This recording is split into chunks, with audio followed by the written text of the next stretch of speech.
Assalamualaikum warahmatullahi wabarakatuh. Perkenalkan, nama saya Dia Ayu Romawati dari Prodi Kebidanan Fakultas Kesehatan Universitas Muhammadiyah Gresik. Di sini saya akan menyampaikan materi yang berkaitan dengan KB atau keluarga berencana. Video ini saya buat untuk memenuhi tugas individu terstruktur mata kuliah Promosi Kesehatan dengan dosen pengampu Ibu Lydia Aditama Putri MKM. Apa sih KB itu? KB adalah singkatan dari keluarga berencana. Menurut Kamus Besar Bahasa Indonesia, maksud dari KB atau keluarga berencana adalah gerakan untuk membentuk keluarga yang sehat dan sejahtera dengan membatasi kelahiran. Keluarga berencana atau KB juga merupakan salah satu usaha untuk merencanakan jumlah anak serta jarak kehamilan dengan menggunakan alat kontrasepsi. Lantas, apa sih tujuan KB itu? Tujuan KB adalah mencegah kehamilan karena alasan pribadi, menjarangkan kehamilan, dan membatasi jumlah anak. Prinsip KB ada 3. Yang pertama yakni menunda kehamilan, yang kedua mengatur jarak kehamilan, dan yang ketiga mengatur jarak kelahiran. Kontrasepsi yaitu pencegahan terbuainya sel telur oleh sperma atau konsepsi, atau juga pencegahan menempelnya sel telur yang telah dibuahi ke dinding rahim. Efektivitas daya guna kontrasepsi. Efektivitas atau daya guna suatu cara kontrasepsi dapat dinilai pada 2 tingkatan. Yang pertama yakni pada tingkatan daya guna teoritis, yaitu kemampuan suatu cara kontrasepsi untuk mengurangi terjadinya kehamilan yang tidak diinginkan apabila kontrasepsi tersebut digunakan dengan mengikuti aturan yang benar. Sedangkan pada yang kedua yakni daya guna pemakaian, yaitu kemampuan kontrasepsi dalam keadaan sehari-hari di mana pemakainya dipengaruhi oleh faktor-faktor seperti faktor pemakaian tidak hati-hati, kurang disiplin dengan aturan pemakaian, dan lain sebagainya. Faktor apa aja sih yang harus diperhatikan dalam memilih metode kontrasepsi?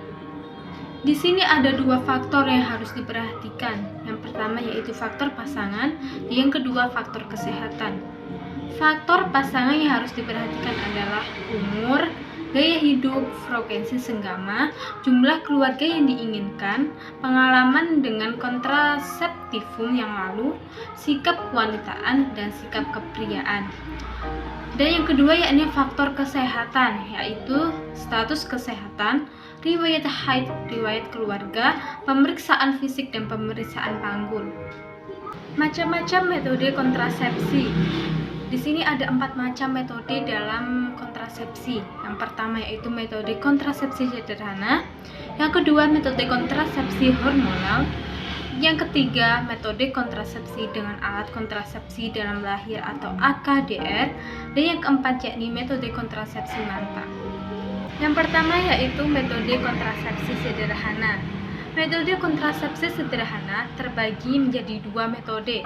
Yang pertama yaitu metode kontrasepsi sederhana tanpa alat, dan yang kedua metode kontrasepsi dengan alat. Metode kontrasepsi sederhana tanpa alat antara lain yakni metode amenorlaktasi atau MAL, coitus interruptus, metode kalender, metode Landry Cervic, metode suhu basal badan, dan hipotermal yaitu perpaduan antara suhu basal dan Landry Cervic. Dan yang kedua yakni metode kontrasepsi dengan alat, yaitu seperti kondom, diafragma, cervix, dan spermisida. Yang kedua yakni metode kontrasepsi hormonal. Metode kontrasepsi hormonal pada dasarnya dibagi menjadi 2, yaitu kombinasi yang mengandung hormon progesteron dan estrogen sintetik, dan yang hanya berisi progesteron saja. Kontrasepsi hormonal kombinasi terdapat pada pil dan suntikan atau injeksi. Sedangkan kontrasepsi hormon yang berisi progesteron terdapat pada pil, suntik, dan implannya. Apa sih kontrasepsi hormonal itu? Kontrasepsi hormonal merupakan kontrasepsi di mana estrogen dan progesteron memberikan umpan balik terhadap kelenjar hipofisis melalui hipotalamus sehingga terjadi hambatan terhadap folikel dan proses evaluasi. Macam-macam kontrasepsi hormonal. Yang pertama yaitu ada pil KB. Pil KB adalah tablet yang diminum setiap hari oleh seorang wanita untuk mencegah kehamilan. Tersedia ada dua jenis paketan pil KB. Yang pertama yaitu pil 28 hari diminum setiap hari, dan yang kedua pil 21 hari diminum hari kelima setelah menstruasi sampai pil habis. Cara penggunaan pil KB, jumlah tablet pada setiap bervariasi, yaitu 28 tablet dan 21 tablet. Pada yang berisi 28 tablet terdiri dari 21 tablet yang mengandung hormon estrogen dan progesteron, serta 7 tablet yang mengandung vitamin. Pada yang berisi 21 tablet semuanya mengandung hormon estrogen dan progesteron. Pil KB harus diminum atau digunakan setiap hari pada waktu yang sama. Yang kedua yakni KB suntik. KB suntik adalah cara untuk mencegah terjadinya kehamilan dengan cara disuntik intramuskuler yang berdaya kerja 1 dan 3 bulan. Terdapat dua jenis kontrasepsi hormon suntik KB. Jenis yang beredar di Indonesia adalah yang pertama yaitu yang hanya mengandung hormon progesteron, yaitu Depo-Provera 150 mg dan Depo-Progesteron 150 mg, Depo-Geston 150 mg, dan Noricetat 200 mg. Dan yang kedua yakni yang mengandung 25 mg medroxyprogesterone asetat dan 5 mg estradiol sipione yaitu Silofem. Keuntungan penggunaan KB suntik yaitu sangat efektif, mencegah kehamilan dengan jangka panjang, tidak berpengaruh pada hubungan seksual, dan tidak mempengaruhi ASI. Dan yang ketiga yakni implan. Implan adalah metode kontrasepsi yang hanya mengandung progestin dengan masa kerja panjang, dosis rendah untuk wanita, dan disusukkan di dalam kulit. Jenis kontrasepsi implan yakni Norplan, Implano, Jadena, dan Indoplan. Keuntungan kontrasepsi implan yakni daya guna tinggi, perlindungan jangka panjang, pengembalian tingkat kesuburan yang cepat setelah pencabutan, tidak mengganggu ASI, dan dapat dicabut sesuai dengan kebutuhan. Selanjutnya yakni yang ketiga yakni metode kontrasepsi dengan alat kontrasepsi dalam rahim atau AKDR. Metode kontrasepsi ini secara garis besar dibagi menjadi dua, yaitu AKDR yang mengandung hormon sintetik atau sintetik progesteron dan yang tidak mengandung hormon. Alat kontrasepsi yang dipasang dalam rahim dengan menjepit kedua saluran yang menghasilkan indung telur sehingga tidak terjadi pembuahan. Terdiri dari bahan plastik polietilennya, ada yang dililit oleh tembaga dan ada yang tidak. Contohnya yaitu IUD atau intrauterine device, yang merupakan cara kontrasepsi jangka panjang dengan memasangkan alat kecil dari bahan plastik yang lentur ke dalam rongga rahim. Dan yang keempat yakni metode kontrasepsi mantap. Metode kontrasepsi mantap terdiri dari dua macam, yaitu metode operatif wanita atau MOW dan metode operatif pria yaitu atau MOP. MOW sering dikenal dengan tubektomi karena prinsip metode ini adalah memotong atau mengikat saluran tuba atau tuba falopi sehingga mencegah pertemuan antara ovum dan sperma.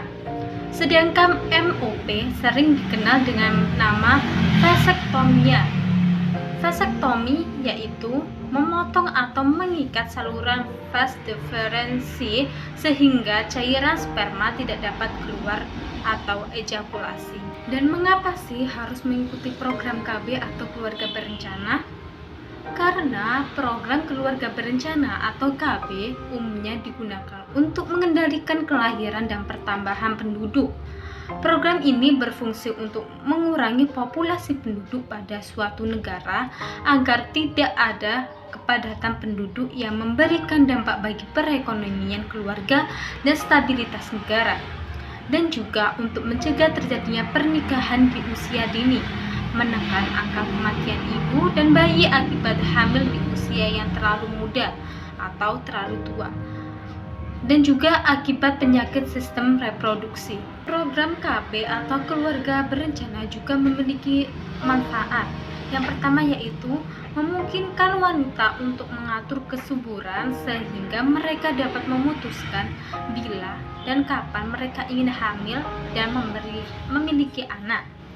Dan yang kedua yakni memberikan manfaat kesehatan non-reproduksi.